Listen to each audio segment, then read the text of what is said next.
Afternoon, Tiger fans. Welcome into this edition of Death Valley Daily. I'm Zach Lynch, joined as always by Brad Singer, Jason Priester, and Will Vandervoort. Guys, have a good weekend? It was a great weekend. How about the NFL? Man, there was nothing but great games on Saturday and Sunday. One of the best weekends I can recall in that league in a long time. Yeah, it was awesome. I just enjoyed watching football all weekend, and like Brad said, just one game after that. I watched a basketball game in between Clemson basketball, but I was watching football at the same time. That's the beauty of what we do. Yes, it is. My weekend was very similar. After the boring games of last weekend, this weekend was fantastic in the NFL playoffs. Yeah, it was really cool seeing T. Higgins be such a big focal point in that game for Cincinnati and that win. I mean, he seemed open on almost every play. He and Jamar Chase were the most targeted receivers, and it just like Burrow. Just every time he looked his way, Higgins was open. He made a lot of big plays for them. And how about DJ Reader on the other side? 6 tackles, 2 tackles for a loss, quarterback pressure. Just those two guys shined, man, on the biggest stage the other day. Absolutely. Yeah, it seems like DJ Reader is a guy that's overlooked a lot. When you think about, the defensive players in the NFL for Clemson, seems like DJ's not talked about a whole lot. Well, he's not a guy that plays a sexy position. He isn't like massive like a guy like Dexter Lawrence, but he stops the run. He can push the pocket around a little bit. He makes a lot of money really for his position. Cincinnati paid him pretty well when he left Houston. So I think Reader throughout the NFL is pretty well known in terms of his impact. You're right, from a national standpoint, even from a local standpoint, he maybe isn't quite as big as he should be. Yeah. Can we go ahead, though, and just address the elephant in the room that is the NFL's overtime situation? I mean, how crappy is that? That, you're playing for the right to play for your conference championship, and you don't even get the ball. Yeah, it's not ideal. And I don't understand why they play 10-minute period there in the overtime. Why can't they just play out the entire 10 minutes in the playoff? I understand in the regular season you don't want to extend it any more than you have to. You don't want guys taking any more snaps than they need to. That's fine. Don't change the rules in the regular season. I don't care if there's a tie or not. It doesn't affect me really. But in the playoffs, you should at least play out that 10-minute. And then if you have to go to something else, create some sudden death sort of formula. But there's no reason not to at least play that out.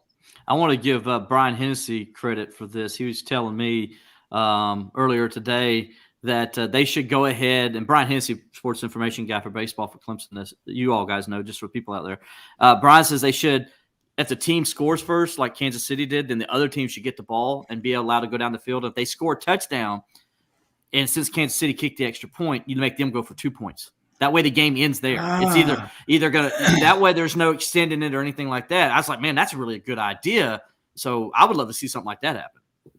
Yeah, I hate the NFL overtime rules. I've never liked the sudden death aspect of the whole thing. It's a little better now that the other team actually has a chance to get the ball back in certain situations. But when the first team scores and the other team never gets a shot, that never leaves a good taste in your mouth. I think it's just a bad PR look for the league, too, when you have quarterbacks that played as well as Josh Allen and Patrick Mahomes, and they don't both get on the field, just like with Brady and Mahomes a few years ago. Like that, it looks bad. It's just not what the league should want. The league should want to continue to showcase its stars in the biggest moments. They didn't do that last night. I think that's the biggest problem I have with it. I agree. However, a team that did get some love this weekend was Clemson basketball.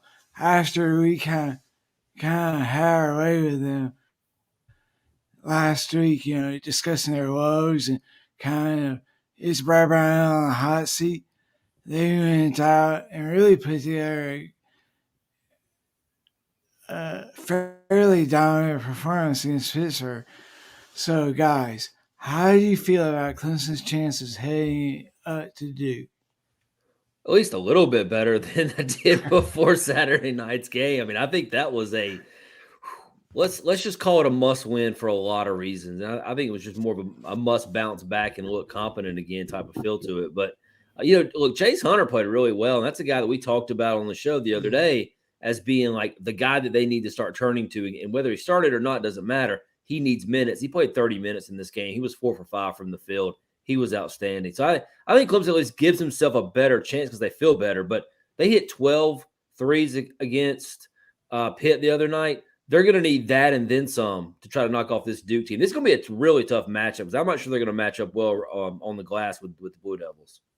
Yeah, that's the problem. Sorry, that's the problem. I agree, Brad. I think they're not going to match up well inside. That's going to be an issue. I want to see how PJ Hall, if he even plays in this game, because if I'm Brad, I don't know if I play PJ because you're going to get some time off. And do you need to play him in this game? Because I don't think he might expect you to win it anyway, right? Well, there's also a crazy stretch of games coming up after that time. That's my point. Yeah, so you can let him get another extra couple days to rest that foot. As Brad talked about, he's banged that foot up last week. Only practiced for 30 minutes last week. Yeah. Maybe they don't play him in this game and he rests. And, maybe you chalk this one up as a loss against Duke. Now, if they come out and shoot 12 3-pointers, I think they have a chance. But that's a strong task to ask them to go down to Cameron Indoor and make 12 3-pointers. That's the only way I can see a win, to be honest with you, is if they hit threes like that. Mm-hmm. Yeah, I'm like, I think this is a bad matchup, pretty much all the way around. This team's just so undersized in most spots. The only way they have a chance is to go up there and just light it up from beyond the arc. Yeah, but Caro is just too big down low, just too big for them. And he can create, he can catch out near the top of the key and he can create his own shot. It's just going to be really tough to stop him. Ben Caro is the real deal. Yeah, he is. I mean, Clemson fans got to see a little bit of Middlebrook in the Cyrus game.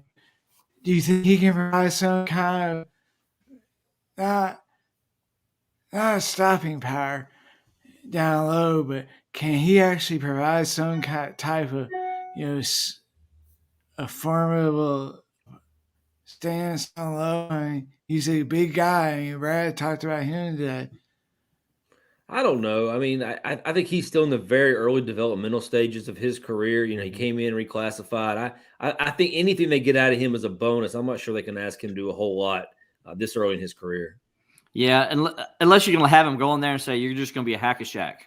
You're just going to go in there and you just foul him every time you can, and you put him in there in spots for him to just go in there and basically just create fouls and make them earn it at the foul line instead of just them dominating underneath. It's really I don't think he's there developmentally yet to where he can come in and be like you can count on him to give you production in a standpoint from points on the offensive end and then also on the defensive end in quality defensive minutes. Yeah, I agree. I still think he's got a little ways to go as far as development, and he's just not the answer right now. Turning to somebody who may be the answer is Cade Klubnik. He has been getting all kinds of hype this season, preseason awards. Jason has a story coming out tomorrow in comparison between him and Zach Wilson. Is he worthy of the hype? I mean, we saw the hype with Trevor Lawrence. We saw guys who come into Clemson and lived up to the hype, and then some of them have been bust. Is Cade Klubnik the next guy that's going to live up to the hype? Jason, let's start with you since you're our recruiting guru. You have all the info on him, so your thoughts on it. Yeah, I really like Klubnik. I think he's going to be a fantastic quarterback at this level. But I do think there might be some fans out there putting too much expectations on this kid too early, expecting him to come and win the starting job right away in spring practice. I think that's kind of a little unrealistic.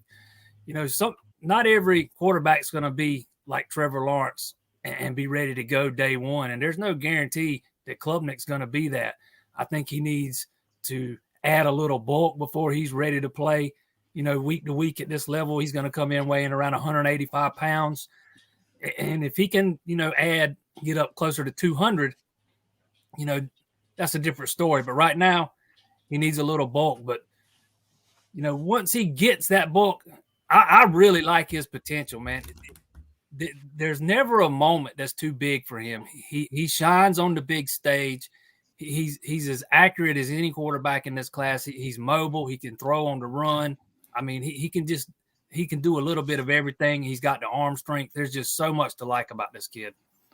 Yeah, he even has the hair flip of Trevor Lawrence. If you saw the little hair flip there. Yeah, I don't know, like right now, where I think he's going to land in terms of this season. I'm still comprising that, but in terms of the hype and all he's got to kind of live up to, I mean, I think he's capable of doing it. I tell you, is the thing that I've heard that I'm most interested in seeing is his competitiveness and his ability to really go out there and just do whatever it takes to win a game. We've heard Dabo Swinney say, it's kind of like Deshaun Watson. He's just got that winning intangible, and I think he's got that. I'm curious to see that what that looks like on the big stage. But when people say that about you, all the other things can come together for him. So I think he's got a good opportunity to live up to the hype just based on those intangibles, the stuff you can't teach. I think he's already got. Yeah. In fact, we had a little debate between those of us excuse me, that were in Orlando for the Cheez It Bowl, regarding really when you'll see Klubnik take over this offense. And the consensus amongst those of us in the media that were down there was maybe by game 4 you could see it take over if DJ doesn't play the way he showed in 2020 and he continues to show us from last year. But here's the thing about you have a guy that's coming as a winner. He's shown he can win. He's a humble guy. And people have to remember that Trevor Lawrence didn't come in, weighing 230 pounds. He had to bulk up. So I think that, he'll get in the weight room this summer and spring, and he'll put on that weight. But for me, it's about, can he and push DJ Uiagalelei for that starting job? Will, do you think he will? Not in the spring. I don't think he will. I think it's going to be more him coming in and learning the system, kind of learning the Clemson way and those things. I think that's going to be a lot on him. Plus school, that's always the hardest thing for a freshman when they come in schools is to get adjusted to what it's like being a college student. And so I think he's going to, in the spring, he'll be trying to fill all that in. Keep in mind, he's 185 pounds, like JP said. And, Deshaun was 190 when he came in. And let's remember Deshaun Watson's freshman year. He came out and took the job, yes, but he also wasn't very durable. He got hurt a couple times, ended up getting the torn ACL later on.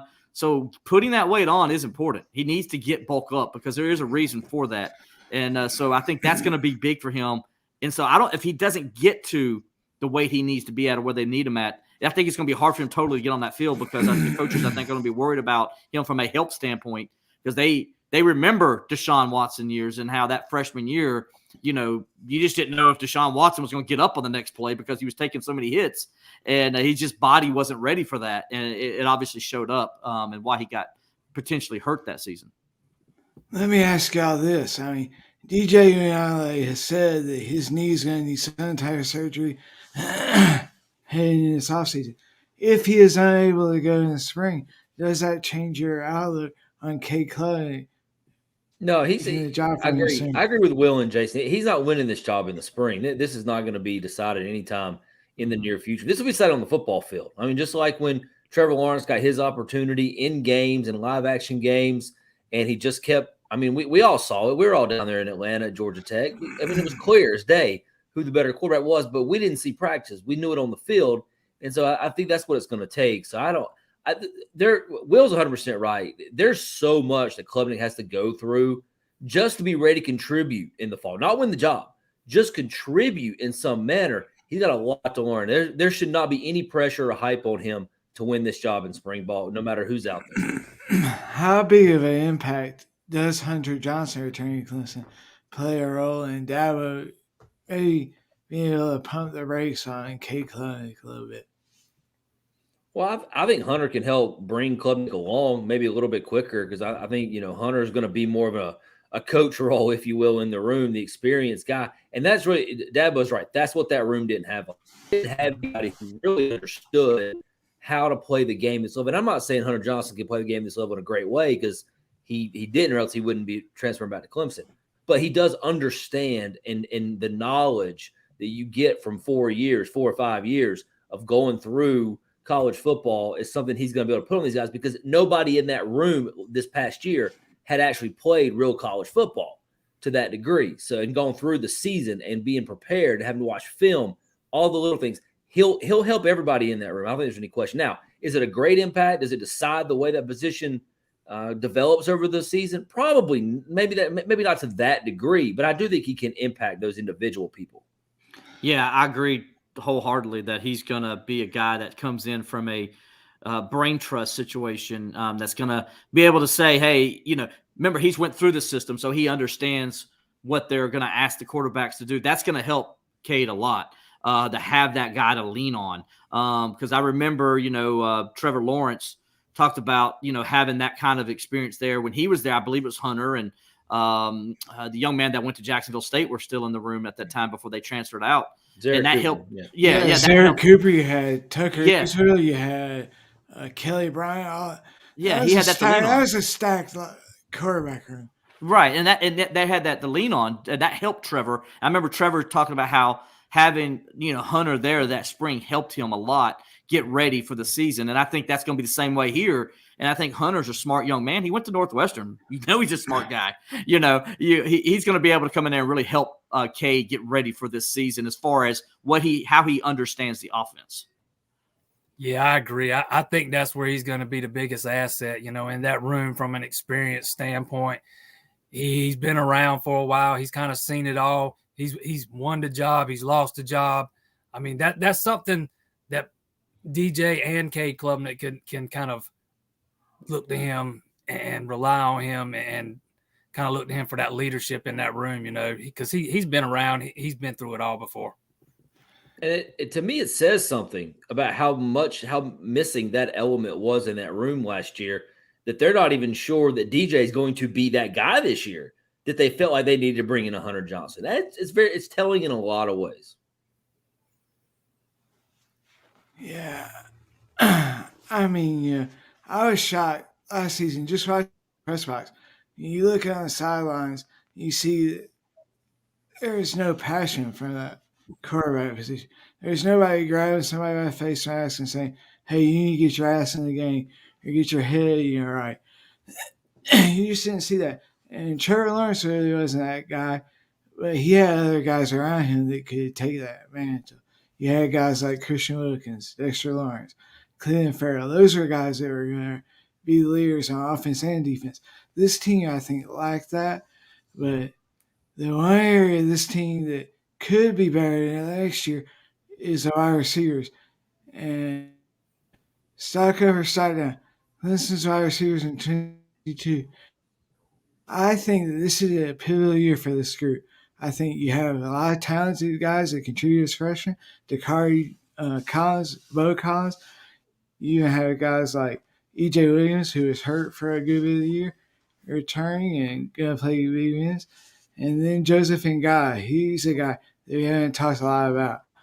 Him returning and not taking his talents to the portal, I think, says a lot about his belief that this wide receiver group could be significantly better this year.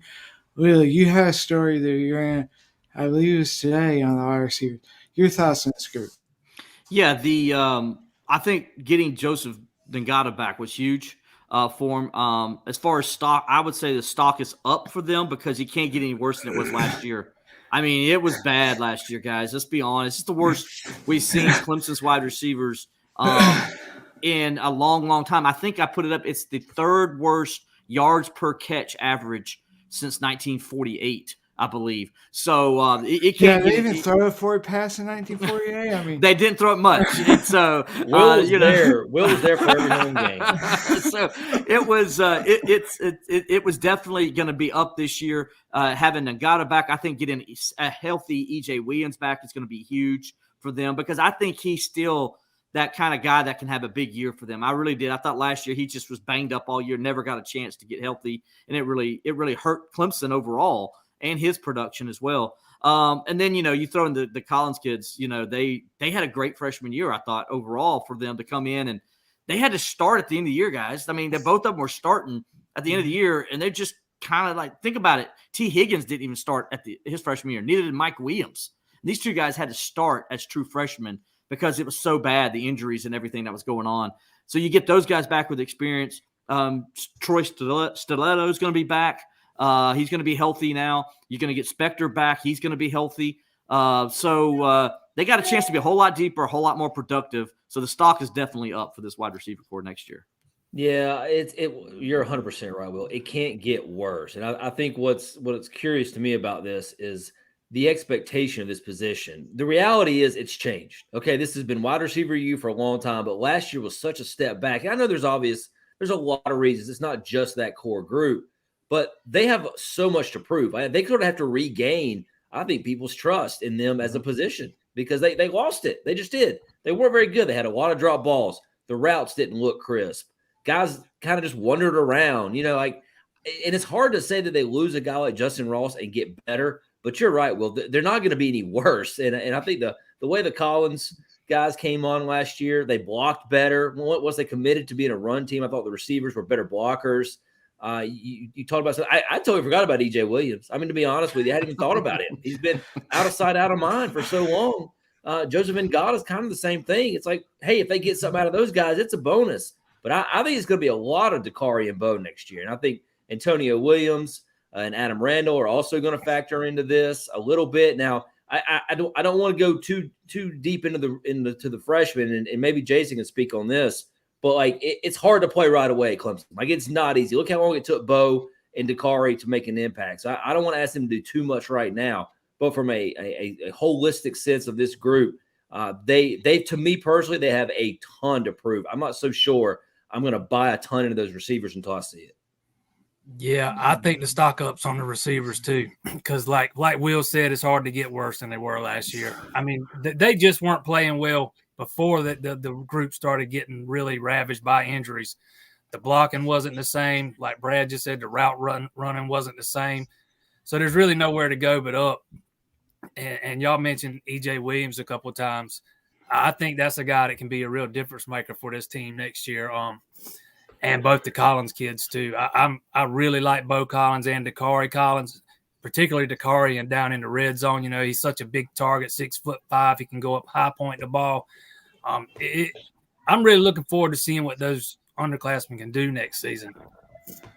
Yeah, I think the other guy that he's kind of been forgot about is Brandon Spector. Brandon Spector.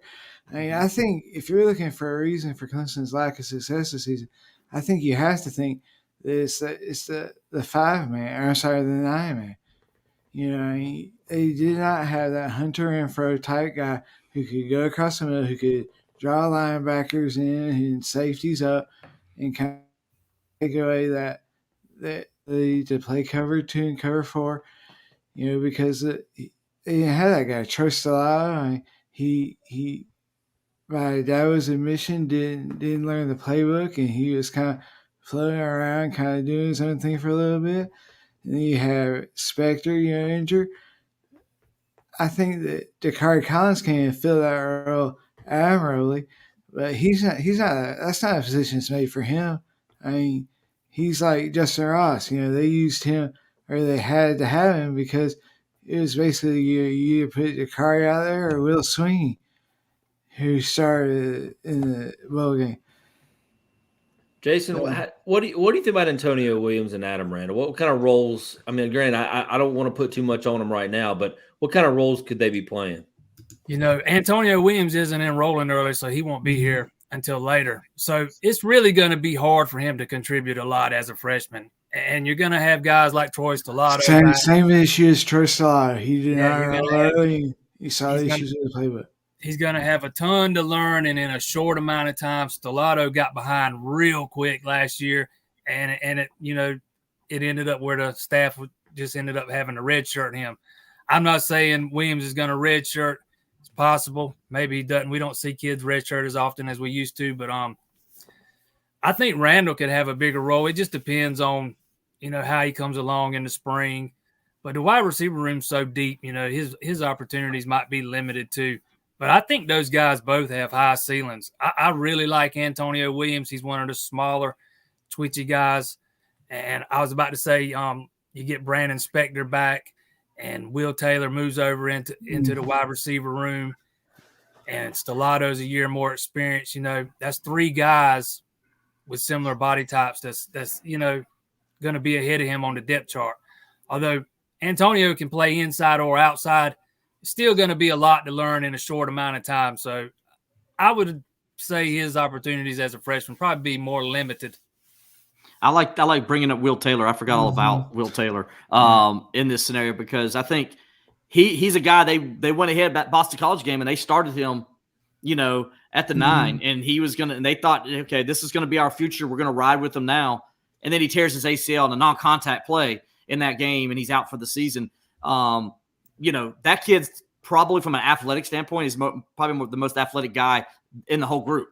And so it's going to be interesting to see how Clemson uses him next year. If he comes back and he's the guy he was before, they're going to want to get him on the field as much as they can because they think he can do some Hunter Renfro-like things when he's running, when he gets to be the ability to run those kind of routes and do it full time.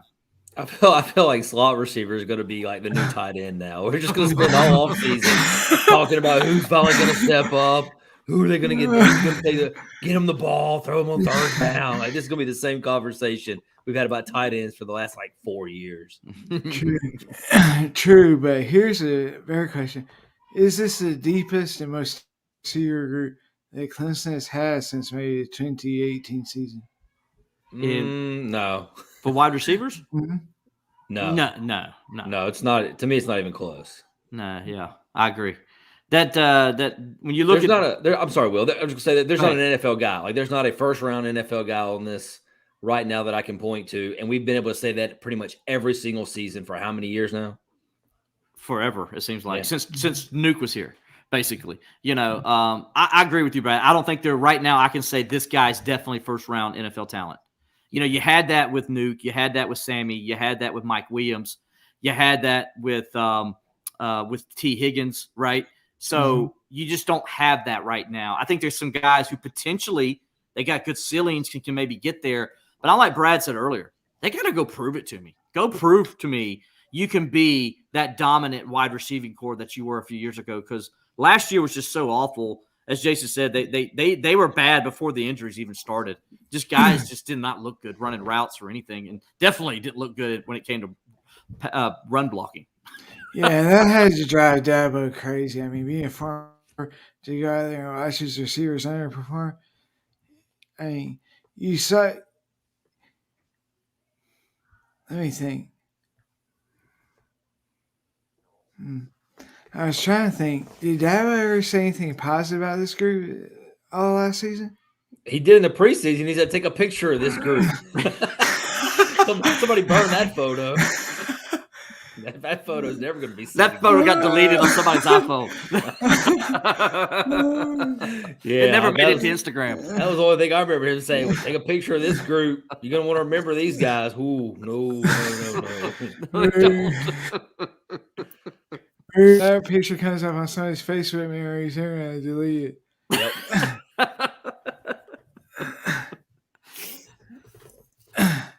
Yeah, but I think in all seriousness, this has the potential to be a great group of receivers this year if they can live up to the hype.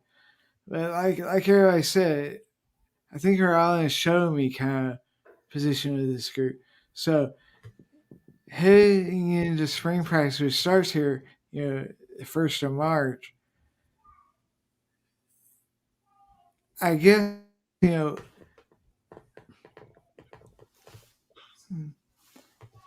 what are you looking for out of this group? If you're going to say they're going to improve dramatically from last year, are you looking just for fundamentals, catching the ball, route running? I mean, if you're a coach, you're going, all right, you have to see improvement out of this group. What's the one or two things you're looking for out of them? First, for me, it's just work ethic. I mean, do they act like they have something to prove? Do they have a chip on their shoulder? Do they want to be wide receiver you again? I wouldn't get caught up too much in all that fundamental stuff. I just want to see, do they put the work in? Do they want to put the work in and improve their worth this year? And if that's a problem throughout spring ball, then it's going to be a problem in the fall. Mine is, first of all, can you stay healthy? I want to see you stay healthy because Nagata hadn't stayed healthy since he got since he stepped foot on campus. Let's be honest. Will Taylor got banged up last year. Spector, he's been hurt each of the last 2 years. He hasn't been much of a factor at all. Stiletto last year was injured. He got injured, and that really set him back. So can you stay healthy? That's the number one thing. And then the number two thing is, can you get tough? This group was not tough last year. Let's just call it what it is. When you watch Clemson throw those screen passes that they like to do on the outside, guys were getting blown up. And it came to a point where they didn't even want to catch the ball after that. It's just like because they just were afraid they were going to get tattooed every time. They got to show some toughness, man. That's what I want to see out of this group in the spring. Well, to your point, I forget what game it was, but there was multiple passes downfield where Clemson did not even attempt to make a play on the ball, 50-50 balls. And I said right then, this is not the same group. Simply because of the toughness. There, you had guys like Mike Williams and T. Higgins, those guys who went over there and fought for the ball, who said, "This is mine. You're gonna have to take it out of my hands." You didn't see that out of them. Jason, what are you looking for? Yeah, one of the things I'll be looking for, and it's not necessarily the first thing, but this group was just not. It goes back to what Will was talking about being physical, but this group was not very good when it came to blocking last season. A lot of times it didn't even appear that the effort was, they didn't want to be good at blocking. That's what I'm going to be looking for. This group at Clemson used to take pride in their blocking when the offense was running the ball. I want to see if they can get back to that, taking pride in their blocking. How much of Clemson issues can go to the fact that they lost Jeff Scott? I mean, it's not so these issues start creeping up. He left to go to USF. Well, I think he's a really good receivers coach. I mean, there was not going to be any way to necessarily replace him from his experience standpoint. And Tyler Grisham's still learning. He's not a complete coach right now, and I think that's part of some of the issues they had in 2021. Is I don't think he had the ability and the knowledge to fix it overnight. And Dabo, as much as he has a hand on receivers, gosh, guys, he was trying to fix like 50 other things. He's putting out a different fire every day with that team. So, I mean, it was a lot to ask for that receiver group to just magically improve without some serious work. That's a great point, Brad. It was a lot of things. Dabo just wasn't able to just focus on those receivers like he normally could.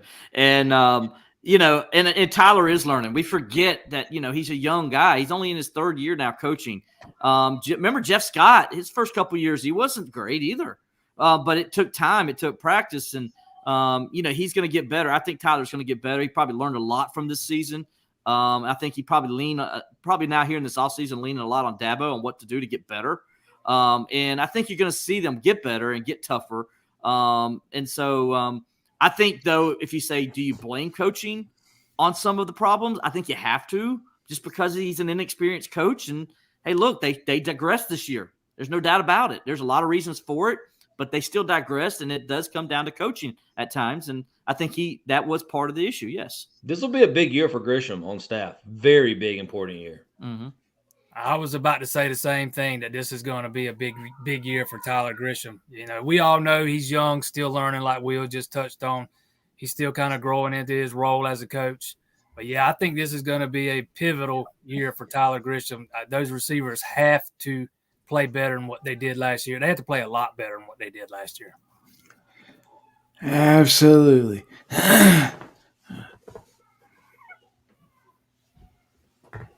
Excuse me. I was just going to say, the fact that Tyler Grisham is learning on the job, on the fly, basically, is one of the things I think it has to be worried about. Dabo staying in-house with his coordinator role, Goodwin and Branster being promoted. I think that's a little bit of apprehensions you are seeing, among Tiger fans with regard to that. Whether or not it holds true, we'll find out. But, as well as Tyler Grisham did in the NFL, he's going to have to prove it in college. So, I know, that Will know something about Tyler Grisham's history in the NFL, being a Steeler fan. Nick Eason's too. That's true. No, I'm with you, Zach. I think that's going to be big, and I think there is apprehension with Clemson fans for it. And I know some people are like, but let's not forget Thomas Austin. He left for a little while, went and coached at Georgia State. I think he's going to be. I think Thomas is going to do a great job on the offensive line. I think C.J. Spiller this year in his first year, I thought C.J. did a tremendous job coaching that running back room and showed how good a coach he can be. So I can understand some apprehension because of what people saw at wide receiver, but you still got some guys in there that I think that are good coaches. And I think CJ proved that, hey, just because you come from Clemson and he was an in-house guy doesn't mean it's a bad hire. I think each individual position needs to be judged just that way, as an individual position. Absolutely. I think CJ Spiller's a guy we haven't talked about enough. I think maybe Thursday, we need to spend some time getting him a little bit of praise for the job he did in our running back room. Mm-hmm. Sounds good to me. Awesome. Well, thanks so much for joining us on this edition of Death Valley Daily. I am Zach Lentz for Brad and Jason and Will. We'll see you next Thursday or at 5 o'clock on your favorite podcast platforms tomorrow. I'll have this up. So thank you so much for joining us. As always, check out the site, allclemson.com, for all of your Clemson sports needs. Guys, we'll see you on Thursday. Thanks so much. Take care, everyone. See you guys. See ya.